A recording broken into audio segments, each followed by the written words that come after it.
सोमेश जी, हाथरस से, श्री हरिवंश महाराज। महाराज जी, मेरा मन धन की तरफ बहुत भागता है। महाराज जी, मैं क्या करूं कि ये भजन में लगे? पूरे संसार को 3 बड़े शब्दों में बांध दिया गया है: कंचन, कामिनी, कीर्ति। पूरे संसार को इन 3 बड़े शब्दों में बांधा गया। कोई धन में आसक्त हो जाता है, कोई स्त्री में आसक्त हो जाता है। काम शब्द से स्त्री पुरुष का परस्पर आकर्षण है। और कोई मान प्रतिष्ठा में, इसमें बड़े बड़े राजी हो जाते हैं। सम्मान होना, यश कीर्ति होना, प्रतिष्ठा होना है संसार के अंतर्गत ही। कहीं ना कहीं सब फंसे होते हैं।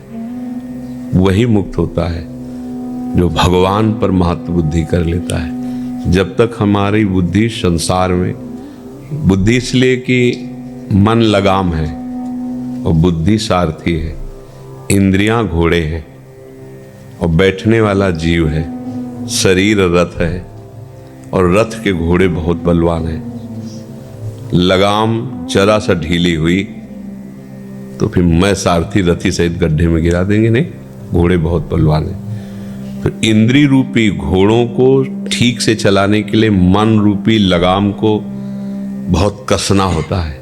और मन रूपी लगाम को वही बुद्धि रूपी सारथी कस सकती है जो भगवान के आश्रित है, भजन करती है। अगर भजन नहीं करती तो फिर नशे में है ड्राइवर।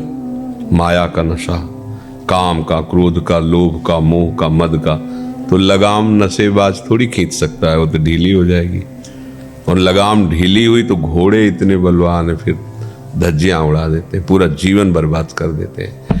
अब जैसे धन में रति हो जाए, धन चाहिए सबको, संसार की व्यवहार के लिए सबको धन की, पर वो धर्म से युक्त तो चाहिए तो ठीक है। नहीं तो केवल धन में तो फिर क्या है, फिर तो आप भ्रष्ट हो जाएंगे। आप ऐसा कर लो, आप ऐसा कर लो। कितने गंदे काम हैं, कितने ऐसे अधर्मरत कार्य हैं जिनमें धन की बाहुल्यता होती है। फिर आपको अधर्म खींच ले जाएगा अगर धन की प्रधानता रखोगे। धर्म से चलो। तुम्हारे प्रारब्ध में पूर्व से लिखा गया है कि क्या तुम्हें धन मिलेगा, ये प्रारब्ध से लिखा है। इसमें आपका पुरुषार्थ थोड़ा सहयोग करेगा लेकिन मिटा नहीं सकता। जैसे आपके प्रारब्ध में दरिद्रता ही लिखी है तो आप खोपड़ी के बल खड़े हो जाओ, 24 घंटे कार्यरत रहो। जितना कमाओगे उतना साइड में ऐसा निकलने का चांस आ जाएगा कि फिर आप खाली हो जाओगे। फिर आप खाली हो जाओ, चाहे जितना उपाय कर लो, क्योंकि आपके पूर्व ऐसे कर्म हैं। और जैसे आपका है धनी होना, तो अभी आपकी अवस्था ऐसी है, फटाफट ऐसे जुड़ते चले जाएंगे संयोग कि एकदम, क्योंकि पूर्व संस्कार आपका जुड़ा। अब इस प्रारब्ध को बदल सके वो केवल भगवत भजन है, दूसरा कोई नहीं। कोई कर्म इसे नहीं बदल सकता, वो केवल भगवान ही बदल सकते हैं, उन्हीं के हाथ में सब है। तो नाम जप करो और धर्म से रहना। धन की प्रधानता अगर कर ली तो अधर्म में ले जाएगा, ये पक्की बात ध्यान रखना। ऐसे सलाहकार मिल जाए, सुनो, एक बार केवल तुम ऐसा कर लो, बस फंस गए, पुलिस ले गई, बर्बाद हो गया, परिवार बर्बाद। अधर्म खींच ले जाएगा। थोड़े दिन अधर्म में उन्नति दिखाई दे सकती है, बढ़िया लाभ, पर एकदम नष्ट हो जाओगे। इसलिए धर्म से चलो, नमक रोटी खाओ, दूसरों को ना देखो। तुमसे भी ऐसे हैं, जैसे तुम रह रहे हो वैसे वो नहीं रह पा रहे। नीचे देखो अपने, तुमसे भी गरीब लोग हैं जो तुम्हारे जैसे नहीं रह पा रहे। अगर ऊपर देखोगे तो परेशान हो जाओ, कितना ऊपर देखोगे। तो अगर कभी मन कहे कि तो फिर नीचे भी देखो, ऐसे भी गांव में लोग होते हैं, जैसी आप व्यवस्था में रह रहे हो वैसी वो व्यवस्था में नहीं है। तो इस धैर्य पूर्वक रहो और भगवान का नाम जप करो। और अधर्म से धन मिले भी तो न ले, वो तुम्हारा नाश करेगा, अच्छा नहीं होगा। अधर्म से चलोगे तो थोड़े दिन लगेगा आपको कि आप बादशाह हो रहे हो, बड़े आदमी हो रहे हो, बड़े नहीं हो रहे, बिल्कुल मिट जाओगे।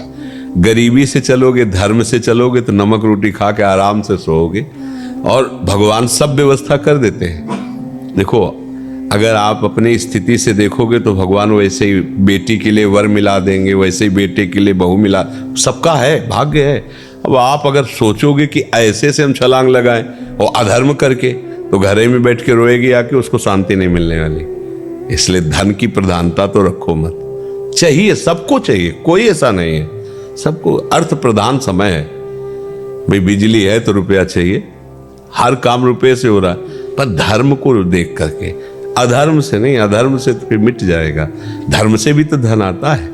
हाँ, थोड़ा ये है कि कम आएगा, पर शांति से तो रहोगे, चैन से अपने परिवार के साथ सो तो सकोगे।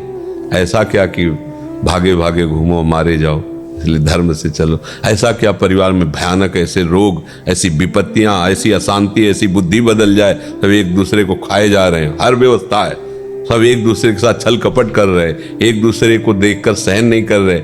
ये सब वृत्तियां अधर्म से आ जाती हैं, ठीक है ना।